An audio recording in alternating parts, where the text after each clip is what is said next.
Como fundador del Colegio Isabel Ramón, ¿las jergas son buenas para los estudiantes? Bueno, gracias queridos estudiantes. Como fundador de los colegios Isabel Ramón, las jergas no son buenas. Las jergas, nacen de manera espontánea y en los círculos un poco viciosos que son círculos callejeros.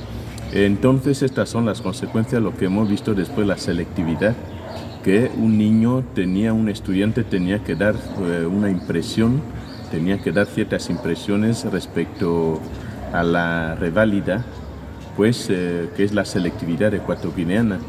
Estas son las consecuencias cuando los estudiantes se acostumbran con las jergas.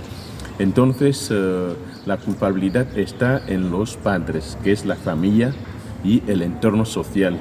¿Por qué? Porque los que impiden un mal entorno social son los padres de alumnos o los tutores, son los responsables. También el otro responsable que podemos imputar en estas circunstancias son netamente las escuelas, porque un colegio de calidad, un colegio que respeta realmente lo que es la Ley General de Enseñanza y los lineamientos del gobierno, sabe realmente las responsabilidades que conllevan de, difundir la ciencia en el país.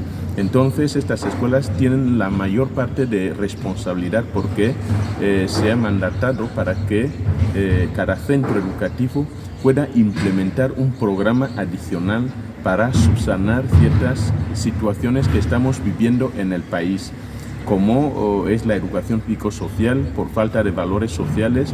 Entonces, desde la escuela está habilitada y está facultada a implementar mecanismos que favorezcan la formación integral del estudiante. Entonces, se debe implementar la educación psicosocial y la oratoria. La oratoria es una manera de inculcar a los niños para que se expresen de manera organizada y planificada.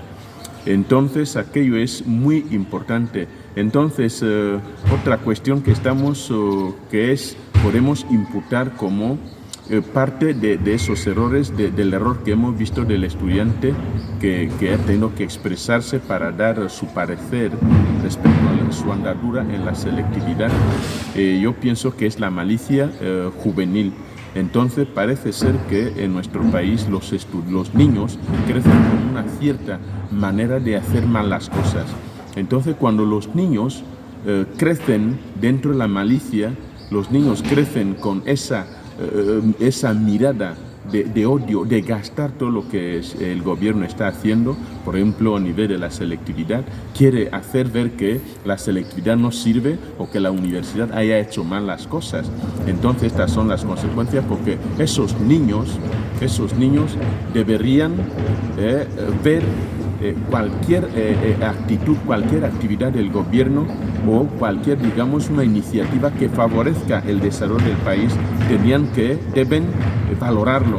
Entonces, esa falta de valoración, la que estamos viendo, que también forma parte de los factores que podrían haber influenciado en esa manera de hablar, de expresarse públicamente.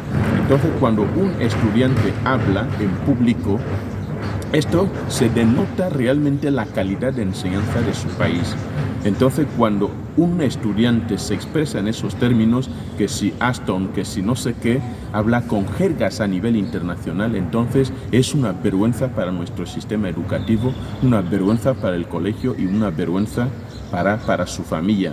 Entonces, el niño es inocente. ¿Por qué? Porque el niño ha crecido de esa manera. Entonces, ya es desde el punto de partida que todos nosotros deberíamos fijar que la escuela, la familia, deben secundarse, deben implementarse, deben fusionarse los ánimos para enderezar, para arreglar ciertas cuestiones, porque el niño, el lenguaje, tiene su contexto, tiene su espacio y no se puede expresarse de cualquier manera. Entonces, el niño desde la escuela se le inculca, por ejemplo, en Isabel Ramón estamos con los cursos de educación psicosocial y oratoria, cómo se expresa en público, y cuál es el lenguaje que hay que utilizar en cada contexto. Entonces aquello es muy importante y pues las escuelas, los que son propietarios de las escuelas deben fomentar digamos esas implementaciones ya orientadas a nivel del Ministerio de Educación. Hace falta que las mismas escuelas implementen y que sea una iniciativa para compensar esas lagunas que estamos viendo que muchos estudiantes no son capaces de expresarse. Entonces, otros utilizan un lenguaje callejero en una entrevista oficial. Entonces, aquello es alarmante y se tiene que corregir.